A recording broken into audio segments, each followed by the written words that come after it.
Towards the end of 2018, you mentioned that you guarantee you could make a 50% annual return if you had to start again with under $1 million. The question is, if tomorrow you woke up in the body of your body. 20-year-old Yeah, American. Your body. But that's fine. And your name was now Warren a la carte. And you had some money to invest on a full-time basis. What method or methods would you use to achieve that return? Would it involve flipping through 20,000 pages of Moody's manual or similar publications? Yep. Or finding, to find sticker butts? Or would it be hunting for great companies at a fair price as Mr. Munger would? Or would it be a combination of both with opportunity cost serving as the final arbiter of which method to use, given that your investing opportunity has now broadened significantly? Thank you. ขอบคุณครับ Good question. I'm glad you came. And the answer would be, in my particular case, it would be going through the 20,000 pages. And since we were talking about railroads, I went through the Moody's Transportation Manual a couple of times. That was 1,500 or 2,000 pages, or probably 1,500 pages. And I found all kinds of interesting things when I was 50 or when I was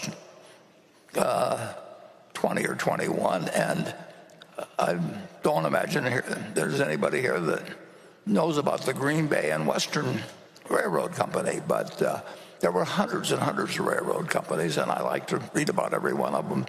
The Green Bay and Western, in those days, everybody had a nickname for railroads. I mean, that was just what Northern Pacific was, the Nipper, and the Phoebe Snow was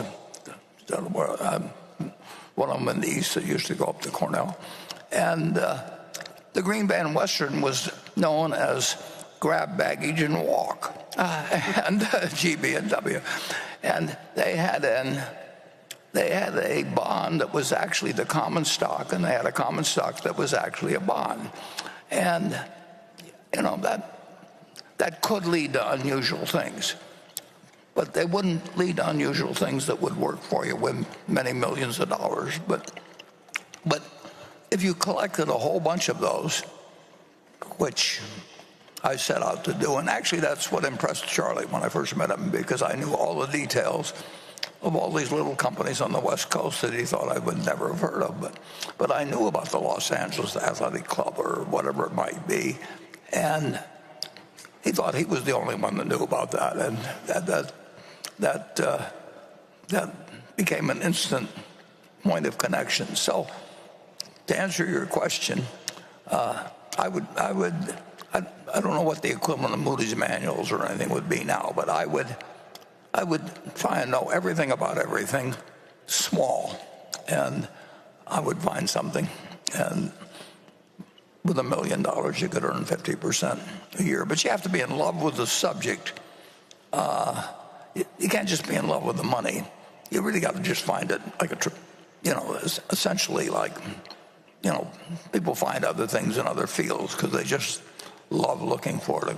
A biologist looks for something because they want to find something. And that's built into. I don't know how the human brain works that much, and I don't think anybody understands too well how the human brain works. But there's different people that just find it exciting to expand their knowledge in a given area. I know great bridge players. I know great chess players, actually. Kasparov came to Omaha and met Mrs. B.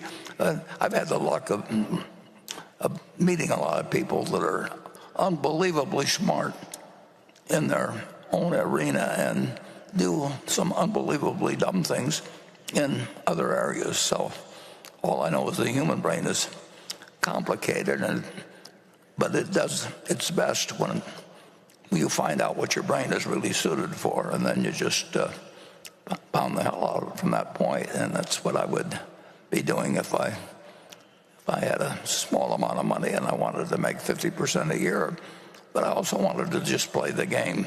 And you can't do it if you don't find the game of interest, whether it's bridge or whether, whatever it may be, chess, or in this case, finding securities that are undervalued.